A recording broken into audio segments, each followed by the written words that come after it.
Don't hold back. Raise your voice like a trumpet. Declare to my people their transgressions, to the house of Jacob their sins.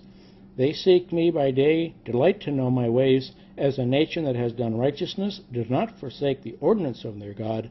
They ask me for just decisions in the nearness of God. Okay, that sounds pretty good, and that's what we should be doing. But here's what's behind it. Oh, why have we fasted and you didn't see? Why have we humbled ourselves and you didn't take notice? Behold, on the day of your fast you find your desire. You do what you want, not what God wants. You drive hard all your workers. Make them work an 18-hour day and don't pay them for it. Behold, you fast for contention, strife, and strike with a wicked fist. You do not fast like you do today and make your voice heard on high. So you can keep the letter of the law, and everybody around you may think, wow, he's really doing a good job, and be totally unacceptable for your Creator. You have to make a spiritual application to this law and apply it. It's magnified manifold. So yes, it's a bit difficult for us all to be doing that. However, the sacrifice of Messiah has released us from the obligations of various added ordinances. Galatians 3:19. Why the law then? It was added. The law that was added was because of transgressions, having been ordained through angels by agency of a mediator, until the seed should come to whom the promise had been made. So there is some of this legislation that is added for a very specific reason. So why the law of sacrifices? It was added because of the breaches of the terms of the covenant. They broke their part of the bargain with their Creator. The sacrifices were a temporary covering for the payment for sin in order to keep the descendants of Israel alive. He was about to kill all of Israel, including all of the Levites, and start all over again with Moses. So Moses made an appeal, a prayer on our behalf, appeal to the Creator, and he instituted the sacrificial system and the temple system so that a sheep could be sacrificed from year to year instead of all of Israel, and fines are paid for their breaches and for their sins instead of receiving a capital offense or a capital punishment. But if Moses hadn't made that appeal, none of us would even exist. We're all from the 10 lost tribes of Israel in northwest Europe. Only he was going to start all over again with Moses. Amazing. So Jeremiah 7:21-23, so says Jehovah of hosts, the God of Israel, add your holocausts, your holy, completely burnt offerings to your sacrifices, eat the meat. I did not speak to your fathers or command them in the day that I brought them out of the land of Egypt concerning burnt offerings and sacrifices. When he brought them out of Egypt, he didn't start off with the sacrificial system and holocaust offered as a death in their place. Everybody can see that. He didn't, because this is generally opposed vigorously as well. Here's what I commanded them, saying, obey my voice.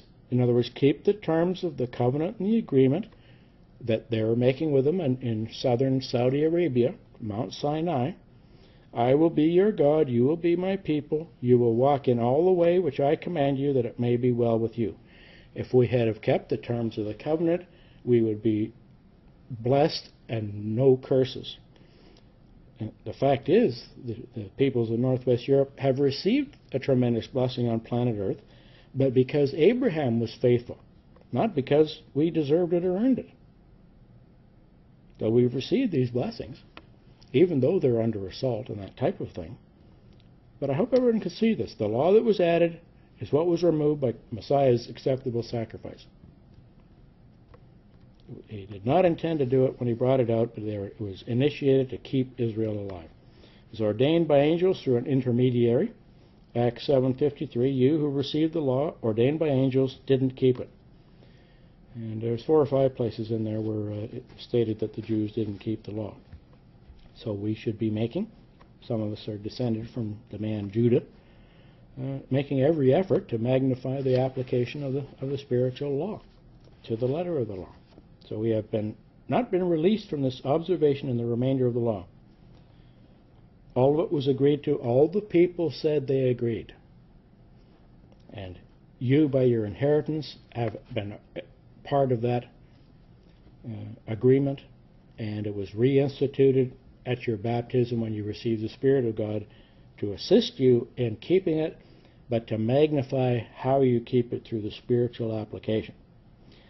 So the administrative laws do not enforce themselves. The plan of God is being revealed and is not yet accomplished, and we should all learn God's law and become able to teach it. You know, it's in the parable, it takes 3 years. For new people, shouldn't just plow into baptism until they properly understand what it is they're agreeing to, all of the terms of the covenant, how it should be applied in their lives and for the rest of their life, that type of thing.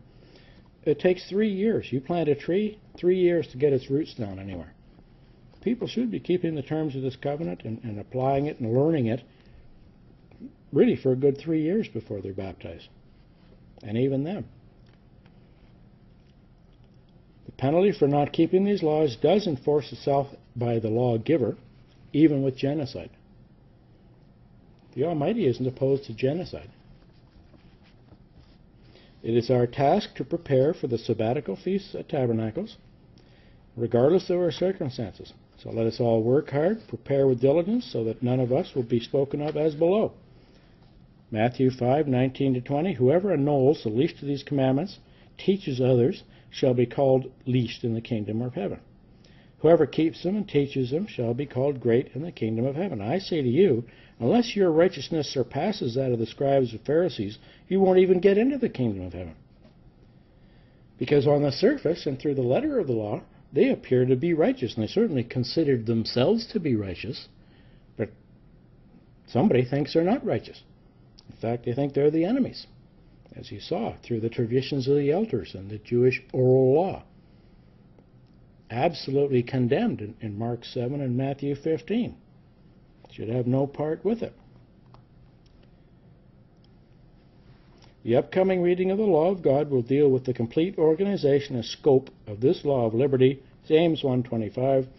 The one who looks intently at the perfect law, the law of liberty, abides in it, not having become a forgetful hearer, but an effectual doer. And this man will be blessed in what he does. So do what you're commanded to do effectually, make the spiritual application, and you will be blessed in what you do. And that may well be just granting you peace of mind. You know, it should be the greatest asset we could get, or gift we could get from our Creator, outside of not being tested for more than we can endure, is that we have peace of mind, that we're comfortable with our circumstances and constantly trying to make improvements. Most of the commandments can be readily understood by those who keep them. The first 3 commandments may not be properly understood or applied by most of us who keep the law. I think there's been some presentations of the first 3 that may need perhaps a little modification to how this understanding is presented. But anyway, we're working on that. The elect must become conversant with the application of all of these laws.